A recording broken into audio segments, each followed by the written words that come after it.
কড়াই আমার সিদ্ধ হয়ে গেছে, এবার নামিয়ে নেব। কাবলি ছোলা আর আলু ভালো করে কষিয়ে নেব। মশলার সাথে খুব সুন্দর করে এগুলো কষিয়ে নিতে হবে।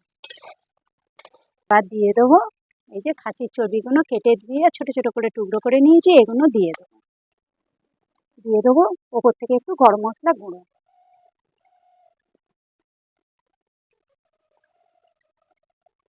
নমস্কার, সুজাতা হেঁচেল উইথ ভিলেজ ফুডে আপনাদের সকলকে স্বাগত জানাই।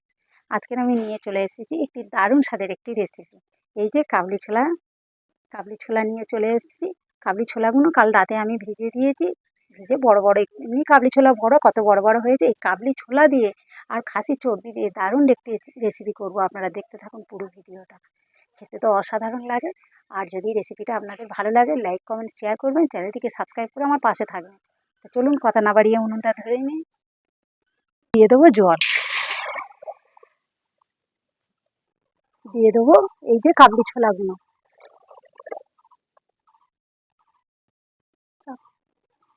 এটা চাপা দিয়ে ভালো করে সিদ্ধ করে নেব।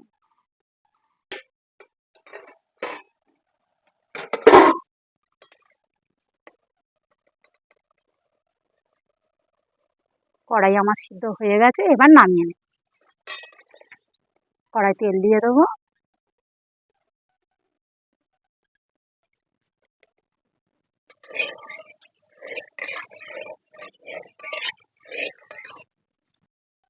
আলুগুলো ভালো করে ভেজে নেব।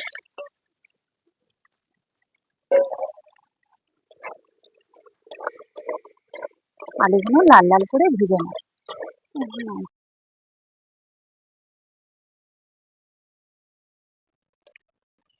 আলুগুলো আমি লাল লাল করে ভেজে নিয়েছি, আলুগুলো এবার তুলে নেব।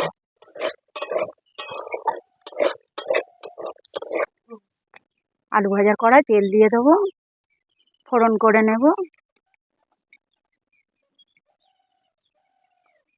দিয়ে দেবো তেজপাতা, চেরা কাঁচা লঙ্কা, দিয়ে দেবো কুচনো পেঁয়াজ। ভালো করে নেড়ে চেড়ে পেঁয়াজটাকে ভেজে নেব। পেঁয়াজটা লাল করে ভেজে নিয়েছি। এবার এই মাঝখানটা একটু জায়গাটা একটু ফাঁকা করে নেব। দিয়ে দেবো 1 চামচ কাশ্মীরি লঙ্কার গুঁড়ো।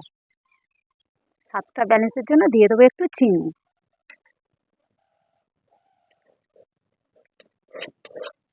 ভালো করে নেড়ে চেড়ে আর একটু পেঁয়াজের সঙ্গে ভেজে নেব।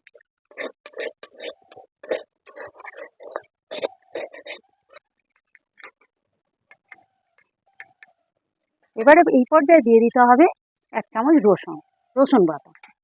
রসুনটা ভালো করে ভেজে নিতে হবে। রসুন থেকে কাঁচা গন্ধটা থাকলে খেতে ভালো লাগবে না। এরকম ভালো করে নেড়ে চেড়ে ভেজে নিতে হবে।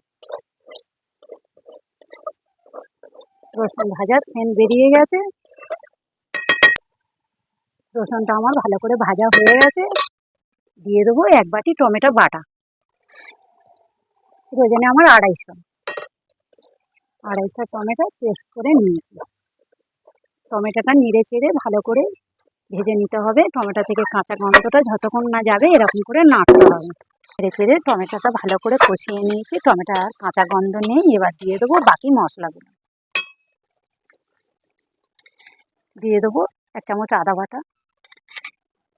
ঝালের জন্য দিয়ে দেবো 2 চামচ শুকনো লঙ্কা বাটা, পরিমাণ মতো হলুদ গুঁড়ো। ভালো করে আর একটু কষিয়ে নেব। দিয়ে দেবো সিদ্ধ করে রাখা মটর, কাবলি ছোলা আর আলু ভালো করে কষিয়ে নেব। মশলার সাথে খুব সুন্দর করে এগুলো কষিয়ে নিতে হবে।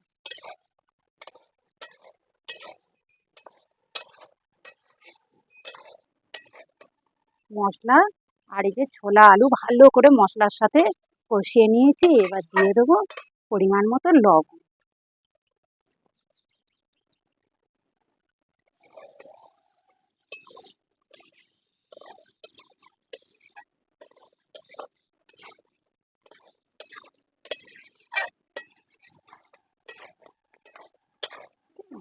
এবার দিয়ে দেবো এই যে খাসির চর্বিগুলো কেটে দিয়ে ছোট ছোট করে টুকরো করে নিয়েছি, এগুলো দিয়ে দেবো।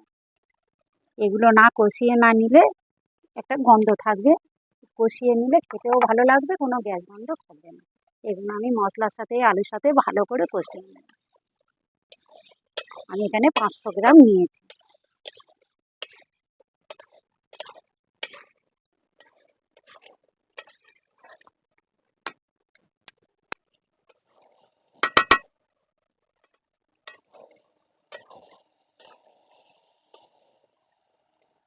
ভালো করে কষিয়ে নিয়েছি।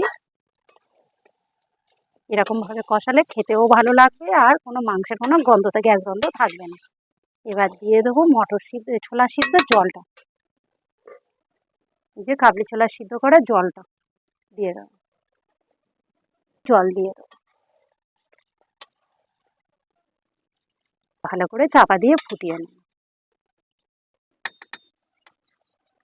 আমার হয়ে গেছে, আমি এবার নামিয়ে নেব। এই যে একটু জল জল রয়েছে, এটা কিন্তু জুড়লে একদম বসে যাবে। এবার আপনাদের পছন্দ মতো নামিয়ে নেব, খেতে দুর্দান্ত লাগবে। এবার ঢেলে নেব, দিয়ে দেবো ওপর থেকে একটু গরম মশলা গুঁড়ো।